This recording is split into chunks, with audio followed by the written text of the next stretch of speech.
Good morning students, कैसे हैं आप सब। होप सो बहुत अच्छे होंगे और 10th क्लास की मैथ्स की तैयारी भी बहुत अच्छी चल रही होगी।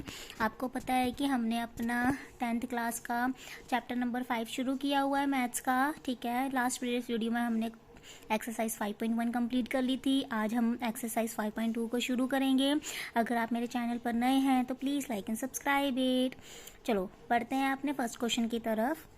Filling the blanks, the following table A, given that A is the first term, D is the common difference and AN is the nth term of the AP। तो हमें ये बॉक्स में जो हमें फिलिंग द ब्लैंक्स दिए हुए हैं उन्हें हमने सॉल्व करके फाइंड आउट करना है। तो इसके लिए मैंने आपको बच्चे एक जर्नल फॉर्मूला दिखवाया था। क्या था वो? AN is equals to A plus N minus 1D। ठीक है, तो वही हम यहाँ पर यूज़ करेंगे। बट फिर भी मैं यहाँ पे आपको एक बार ये देखो, ये वाला फॉर्मूला था ना, AN is equals to A plus N minus 1D। तो ये वाला फॉर्मूला हम इस टेबल में यूज़ करेंगे। ठीक है बच्चे, कैसे पता लगेगा? देखो यहाँ पे AN दिया हुआ है तो हम सॉल्व करेंगे इसको। First of all first part में हमें ये सारे टर्म दिए हैं और AN फाइंड करना है। तो फर्स्ट पार्ट के लिए हम AN का फॉर्मूला लिख लेते हैं पहले। A की वैल्यू 7 है, N की वैल्यू 8 है, 8 माइनस 1, और D हमें दिया हुआ है 3। तो इसे हम सॉल्व करेंगे by using the board mass rule. तो वो अपना आंसर आ जाएगा 28। तो यहाँ पे 28 आपने लिख देना है। ठीक है, सेकंड पार्ट में भी इसी फॉर्मूले को यूज़ करना है आपको। इसी फॉर्मूले को यूज़ करके इसमें वैल्यू पुट करनी है। तो A की वैल्यू तो हमें दी हुई है, प्लस N की वैल्यू दी हुई है, और D हमें फाइंड करना है। AN है 0, इसको यहाँ शिफ्ट करेंगे तो 18 आ गया, ये आ जाएगा 9D। तो D इज इक्वल्स टू हो जाएगा 18 बाई 9, कैंसल आउट करके 2 आ गया, तो 2 is the answer. Third part में अगेन हमें यही फॉर्मूला यूज़ करना है। AN की वैल्यू देखो बच्चे, थर्ड पार्ट में हमें दी हुई है -5। A की वैल्यू फाइंड करनी है और N की वैल्यू है 18 माइनस 1, और D हमें दिया हुआ है -3। ठीक है, A प्लस ये कितना आ जाएगा 17 इंटू -3 कितना हो जाएगा अपना 51। यहाँ है -5 ये यहाँ पे शिफ्ट होगा। तो अगर इसको एक और सॉल्व कर दें, प्लस माइनस क्या आ जाएगा माइनस, यहाँ पे शिफ्ट करेंगे तो आएगा प्लस का 51A। तो A की वैल्यू आ गई अपने पास 46। फोर्थ पार्ट की टर्म, अच्छा A की वैल्यू आ जाएगी 46, तो 46 आपको यहाँ पे लिख देना है। नेक्स्ट पार्ट में हमें फाइंड करना है N, है ना। तो AN की वैल्यू हमें दे रखी है 3.6 इज इक्वल्स टू A है -18.9 प्लस N हमने फाइंड करना है, D की वैल्यू दी है 2.5। तो सब में से पहले तो डेसिमल को हमें सॉल्व करेंगे।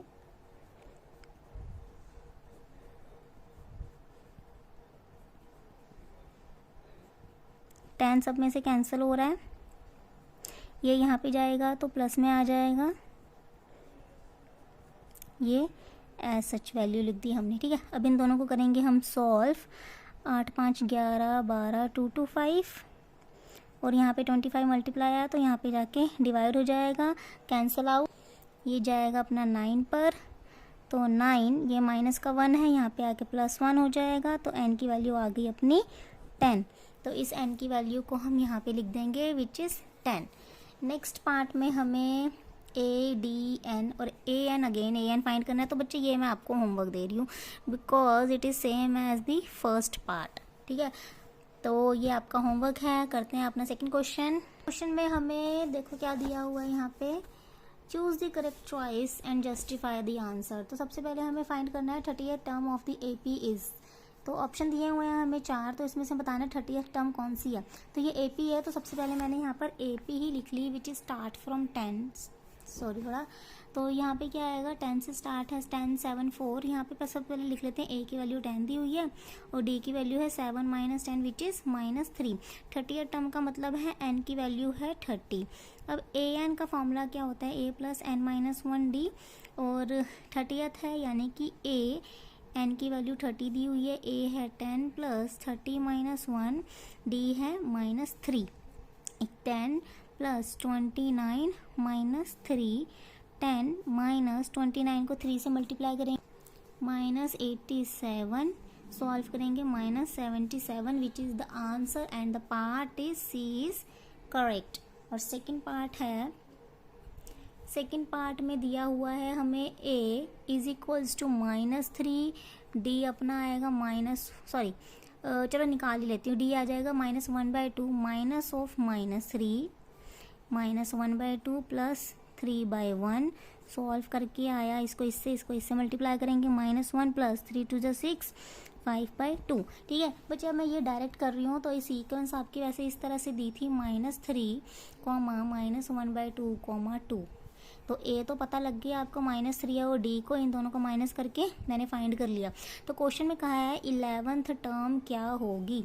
11th का मतलब है n की वैल्यू 11 है। अगेन फॉर्मूला मैं डायरेक्ट यहाँ पे पुट कर रही हूँ, फॉर्मूले में ये फॉर्मूला है। ठीक है, तो इसमें क्या आ जाएगा a प्लस n-1 d, तो -3 plus 10 into 5/2 which is cutting 5 पे जा रहा है, -3 plus 25 which is 22 and this is the option number B and here it is your answer of second part question number 2। Now we will proceed to the question number 3।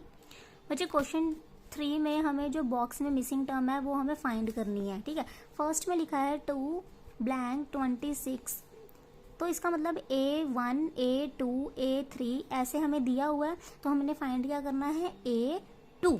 देखो यहाँ पे ज़रा,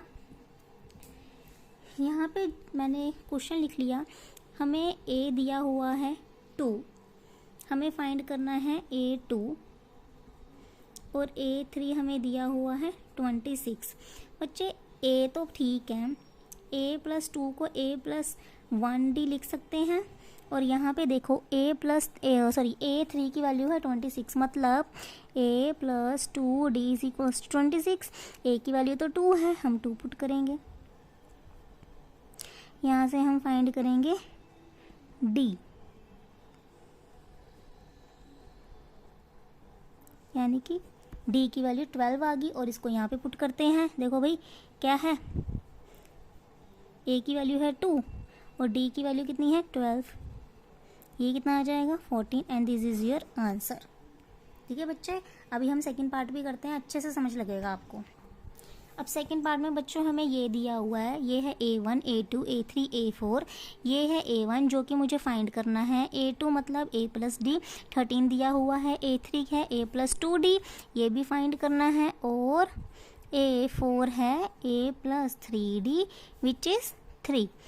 अब हमने A और D की value find करनी है और सॉल्व करना है। अच्छा बच्चे देखो, एलिमिनेशन मेथड यूज़ कर सकते हैं हम इसमें, जो हमने थर्ड चैप्टर में किया था। देखो ये दोनों पॉजिटिव के साइन है तो एक नेगेटिव साइन चाहिए होगा, तो ये आ जाएगा माइनस, साइन चेंज, इसका भी साइन चेंज, तो यहाँ से कैंसिल आउट हो गया। ये कितना आ जाएगा -2D, इसे सॉल्व करेंगे आएगा 10, तो D की वैल्यू आ जाएगी 10/-2, कटिंग होके आ जाएगा -5, तो D आ गया -5। अब इसकी इक्वेशन को हम कोई भी दो इक्वेशन में पुट कर देंगे, मान लेते हैं फर्स्ट इक्वेशन में पुट कर दिया which is A+D equals to 13। A हमें पता नहीं है, D की वैल्यू है -5, 13 A-5 13, तो A की वैल्यू कितनी आ जाएगी 13 + 5 विच इज़ 18। तो A पता लग गया, D पता लग गया यहाँ से आपको, है ना। तो अब हमने फाइंड जो करना है, क्या करना था A1, now A is equals to आ गया 18, दूसरा क्या है A3 बताना है, A+2D यानी A तो निकल गया 18, 2 × D 18 + -5 2 = 10 and A3 8 is the answer. Hope so बच्चों आपको सेकंड पार्ट समझ लग गया होगा। ठीक है, अब बढ़ते हैं अपने थर्ड पार्ट की तरफ। थर्ड पार्ट ऐसा करते हैं, हम आपको होमवर्क देते हैं। तो देखो बच्चे, थर्ड पार्ट में आपको कुछ इस तरह का है, फोर्थ भी आपसे हो जाएगा, मैं इसकी जगह आपको फिफ्थ पार्ट करवाती हूँ। तो ये वाले दोनों आपके हो जाएंगे होमवर्क। फिफ्थ पार्ट करते हैं, कोई डाउट आता है तो मुझसे पूछ लेना। अब यहाँ पे देखो अगेन आपको A1 फाइंड करना है, ये है A2, ये है A3, ये है A4, A5, ये है A6। ठीक है बच्चे, अब यहाँ पे आपको क्या क्या फाइंड करना है, A1 = A, ये फाइंड करना है, A3, A4, A5 और A6 आपको गिवन है। A6 का मतलब क्या होता है, A प्लस 5D माइनस 22 और आपको A2 दिया हुआ है A plus 1D is equals to 38। Again इसे हम सॉल्व कर लेंगे by elimination method. Sign change, ये आ जाएगा 4D। इसे सॉल्व करेंगे 8 2 10 3 3 6 और D की वैल्यू आ जाएगी -60/4 विच इज़ 1 and 5 15। ठीक है, तो D की वैल्यू आ जाएगी -15। अब इसे हम इक्वेशन 1 में पुट 1 नहीं 2 में पुट करते हैं। चलो, वो है अपना A प्लस 1D, यानी D कितना है -15 equals to 38। A equals to 38 plus 15, 3 4 5, तो A की वैल्यू आ जाएगी आपकी 53। ठीक है बच्चे, अब यहाँ पे A पता लग गया, D पता लग गया, तो जो टर्म्स आपको नहीं पता है वो पता लग गई। नाउ यहाँ पे अब आपको फर्स्ट टर्म पता लग गई, A1 equals to A which is 53। Next है A3। अब बच्चे A3 आपके पास क्या थे, A प्लस 2D। A क्या है अपने पास 53 प्लस 2 इंटू D क्या है माइनस का 15, यह आ जाएगा 53 माइनस 15 2 ज़ा 30, यह आ जाएगा 23। उसके बाद है A4 मतलब A प्लस 3D, यानी कि A प्लस 3 इंटू D है माइनस का 15। A की वैल्यू कितनी है अपने पास 53 माइनस 45, 13 में से 5 गया 8, तो A4 आ जाएगा 8। उसके बाद है A5 फाइंड करना है, तो बच्चे मैं A5 इधर ही फाइंड कर रही हूँ। ठीक है, तो A5 क्या होता है A प्लस 4D।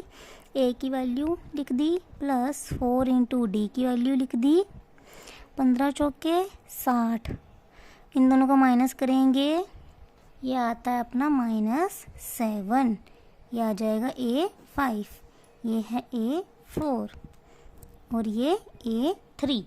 तो होप सो आपको फिफ्थ पार्ट भी समझ लग गया होगा। ठीक है बच्चे, मतलब इस पार्ट में ऐसा है जो आपको वैल्यूज़ या टर्म दी होती है उसको हमने बाय एलिमिनेशन मेथड से सॉल्व करना है। सॉल्व करने के बाद आपको A और D फाइंड हो जाएंगे। ठीक है, A और D फाइंड करने के बाद आपको अननोन वैल्यूज़ को फाइंड करना है। बहुत आसान है ये वाला पार्ट। ठीक है, तो कल हम करेंगे अपने क्वेश्चंस 4 जितने भी हैं अपने, ये वाले क्वेश्चंस को हम कल ट्राई करेंगे। ठीक है, अगर आपको अच्छा लगे चैनल तो please like and subscribe it और अपने दोस्तों के साथ भी ज़रूर शेयर करना। तो मिलते हैं अपनी कल नेक्स्ट वीडियो में। Till then bye bye.